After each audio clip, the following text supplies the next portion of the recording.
जी। वसीम अब्बास साहब, आपके वालिद अनायत हुसैन भट्टी साहब बहुत अच्छा गाते थे। उनका कोई गाना जो आपको बहुत पसंद हो या उन्हें बहुत पसंद था, प्लीज़ वो गा के सुनाएं। वसीम भाई, उससे पहले मेरी दरख्वास्त है कि कमसिन वसीम अब्बास और उनके वालिद इनायत हुसैन भट्टी साहब की कोई बात आपको अपने वालिद की याद आती?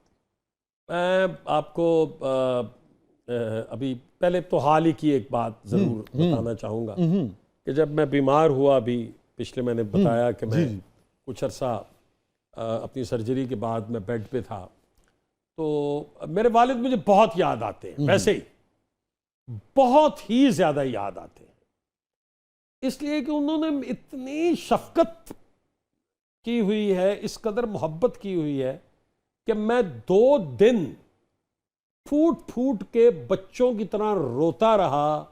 मेरी बहनें फ़ोन करें, मेरे भाई साहब आ गए जो मेरे साथ वाले घर में रहते हैं, और मेरे से चुप ही ना हुआ जाए, क्योंकि मैं ये सोचता था कि अगर इस वक्त वो होते तो मैं उनकी मिन्नतें भी अगर कर रहा होता कि आप जाएं अपने कमरे में जाके आराम करें, तो वो किसी ना किसी बहाने मेरे पास ही बैठे रहते, वो ना उठते। इतनी शदीद मोहब्बत। ओह, वो अच्छा, वो मतलब एक होता ना इजहार करना, वो वैसे नहीं थे। ठीक है, मतलब जुबान से कुछ नहीं कहते थे। हाँ, मतलब एक्सप्रेसिव जैसे कहा जाता है, वो नहीं थे, शायद इतने नहीं थे, लेकिन हमें पता चल जाता था। मिसाल के तौर पे मेरे सर में एक बार बाल फोर हो गया, जी, हल्का सा, पंजाबी में हम बाल चढ़ कहते हैं, तो हल्का सा वो चटाक सा पड़ गया, और ये 83 की बात है, समंदर के जमाने की बात, करियर के लिए भी बड़ी। तो मैं बिल्कुल उस वक्त टेक ऑफ पोजीशन जी में जी था। जी जी। तो वो बढ़ता बढ़ता इतना बड़ा हो गया, तो वो कहीं बहावलपुर से भी बहुत आगे किसी जगह पर गए हुए थे, तो मैंने रोना शुरू कर दिया। तो वो उन्होंने फ़ोन किया, उनको नहीं पता था, तो उन्होंने बच्चों का पूछा, तो मुझे घर में प्यार से कुकी कहते थे। तो मेरी वालदा ने कहा कि कुकी बड़ा परेशान है, ਉਹਦੇ ਵਾਲਾਂ ही चाहे मसला हो गया वे, तो पता तो है ही है, तो उते रोंदा सी पिया, तो मेरा दिल बड़ा बुरा होया है। फ़ोन बंद हो गया। अरे सुबह मेरे वालिद साहब आ गए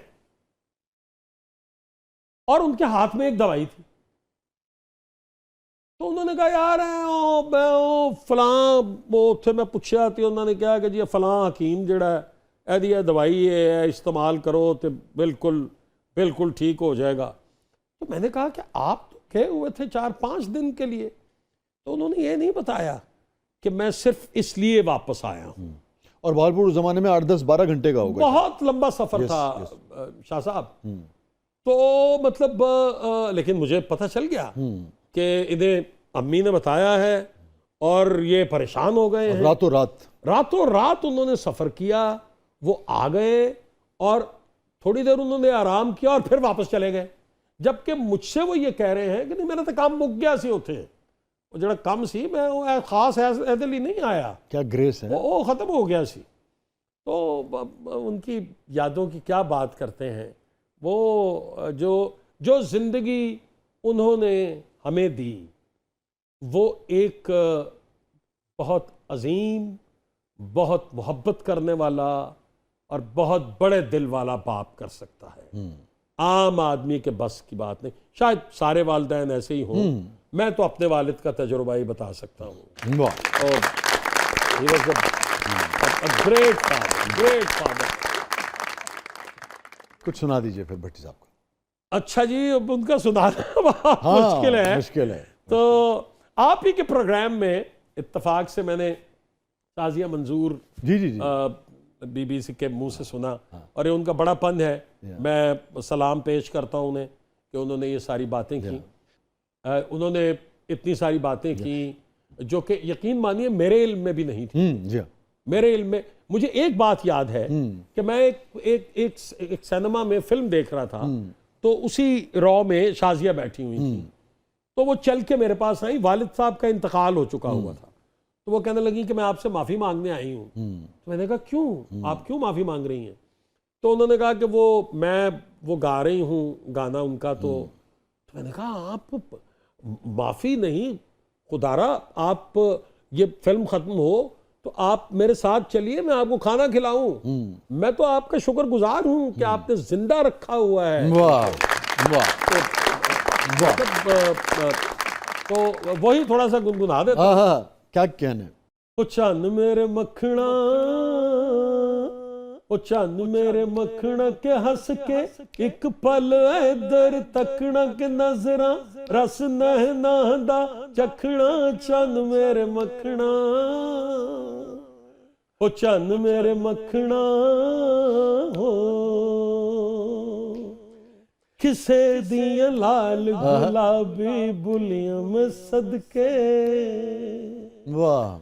ओ किसे दिया लाल गुलाबी बुलियां में सदके, होली होली कुलियां। वाह। इसके आगे मैं नहीं जा सकूंगा, इसलिए बेटा इसी पे इत्तफा कीजिए और इसको बस वसूल फरमाइए आप। वाह। मेरी तरफ से चन्न मेरे मगना के हंस के एक पल इधर तकना के नजरा रस नैना दा चखना भी जन मेरे मगना। दानियाल चन्न मेरे मगना हो। कोई गिल्ट, कोई ऐसी चीज़ जिस पे कॉन्शियस ज़मीर जो है वो मलामत करता रहता हो कि यार वसीम अब्बास ये ज़िंदगी में गलती हो गई थी? कारोबार से ही रिलेटेड है। वो एक एरर है जिसकी मैंने माफ़ी भी मांगी, अल्लाह से भी मांगी, और जिस इंसान का आपसे दिल दुखा हो किसी भी हवाले से, ठीक है, उससे मांगना तो इंतहाई ज़रूरी है। और आपने किया? क्योंकि मैंने किया जी। वसीम भाई, ये भी कितनी अहम बात है जो आपने शेयर की। जी मैंने कितनी अहम बात है कि लोगों को, इंसान है, गलती हमसे हो जाती है, किसी से भी हो सकती है, देखिए ना, मगर उसका इतराफ़ और फिर माफ़ी मांगना वही इंसान तो अल्लाह पाक का हुक्म है ना जी। जी जी, हुकूकुल्लाह और हुकूकुल इबाद। जी जी जी, वो तो बख्शवाए बगैर आपका गुजारा ही नहीं है। हुकूकुल इबाद में तो अल्लाह ने फरमाया है ना कि वो माफ कर देगा, तो मैं भी कर दूंगा भाई, वरना फिर वरना उसी से फिर करो। ऐसे ही चलेगा। और मैं समझता हूँ आज आपका भी ये बड़ापन है कि आपने जी मैंने ये बात शेयर बिल्कुल की, और यकीनन मैंने इससे लोग बहुत एक सीखेंगे। बार नहीं बारहा माफी मांगी और उनसे कहा कि मुझे जिंदगी में जब भी कभी मौका मिला तो मैं इसे रेक्टिफाई करूंगा। अल्लाह मुझे इस बात की तौफीक अता फरमाए इस दुनिया से जाने से पहले। इंशाअल्लाह अल्लाह ताला आपके लिए आसानियां पैदा करे। एक वाक़या आपने मुझे सुनाया था, बड़ा कमाल का यार वो वाक़या था, और मैंने बेशुमार जगह आपकी शख्सियत के हवाले से वाक़या डिस्कस किया कि बड़ा इंसान क्या होता है कि वो किस शदीद मौके पे भी गुस्से को कंट्रोल करता है किसी मासूम दिल की खातिर। वसीम भाई आप ही सुनाएं, आपके मुझे से अच्छा लगेगा।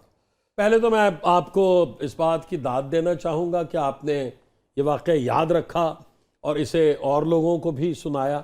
उसमें जो इंसानियत है ना वसीम भाई, उसने मुझे बहुत मुतासर किया। जी, मेरा एक कज़न सुल्तानपुरा में रहता था और यूनिवर्सिटी के और इर्द गिर्द के लड़के सारे वहाँ पे शाम को रात को हम कैरम बोर्ड खेला करते थे, और वो ज़रा कुछ गुंडा टाइप लोग थे। तो हमारी तबीयत में भी वो आ गया एक मिजाज में, तो हमने भी वो मौजर शौजर जो है वो पीछे रखना शुरू कर दिया और अपने तौर पे हम भी ज़रा थोड़े से हो गए।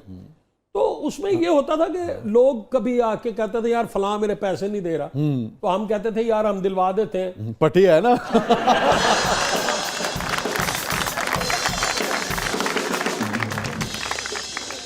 एक बंदा आया, उसने कहा यार मैंने अल्लामा इकबाल टाउन एक आदमी से पैसे लेने हैं, मेरे पैसे नहीं दे रहा वो।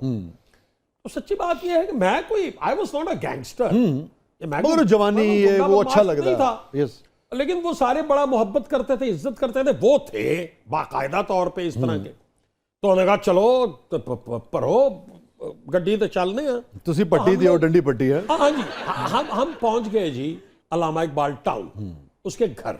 तो बेल बजाई तो ऊपर से किसी ने ना पर्दा हटा के देखा, तो उसके बाद एक बच्चा आया बाहर और उसने आके कहा कि वालिद साहब तो घर पे नहीं है। तो एक लड़के ने कहा कि अच्छा वालिद साहब नहीं है तो उनका स्कूटर तो खड़ा है ना इधर, तो ये उठा के हम लेके जा रहे हैं, तो जब आए तो उनसे कहना कि पैसे दे दें और अपना स्कूटर वापस ले जाएं, और भी कुछ देखो भाई कुछ चीज जड़ी चुकन वाली है भी चुको। अच्छा, इतने में ना वो शख्स दौड़ा दौड़ा नीचे आ गया। अब एक बहस शुरू हो गई आपस में, मैं भी बीच में खड़ा था। तो जाहिर है कि आप भी बीच में थोड़ा बनते हैं ना जी अपनी तरफ से। अच्छा, मैंने शाह साहब नोटिस किया कि उसके 2 बच्चे थे, एक की उम्र होगी कोई 7 बरस और एक कोई 9 बरस का हो। एक अपने बाप के लेफ्ट पे खड़ा था, एक राइट पे खड़ा था, और दोनों ने हाथ यूं रखे हुए थे। ओह, नजर उन पे पड़ी तो मैंने सोचा, यार अगर आज हमने इस शख्स के साथ बदतमीजी की हाय हाय, इनके सामने, तो बाप तो हर बच्चे का हीरो होता है। यस यस, ये बात इनके दिल में रह जाएगी सारी जिंदगी रहे। कि हमारा बाप एक कमजोर आदमी था और उसको 4 थप्पड़ मार के उससे पैसे ले गए। तो मैंने उनसे कहा कि यार चलो वापस।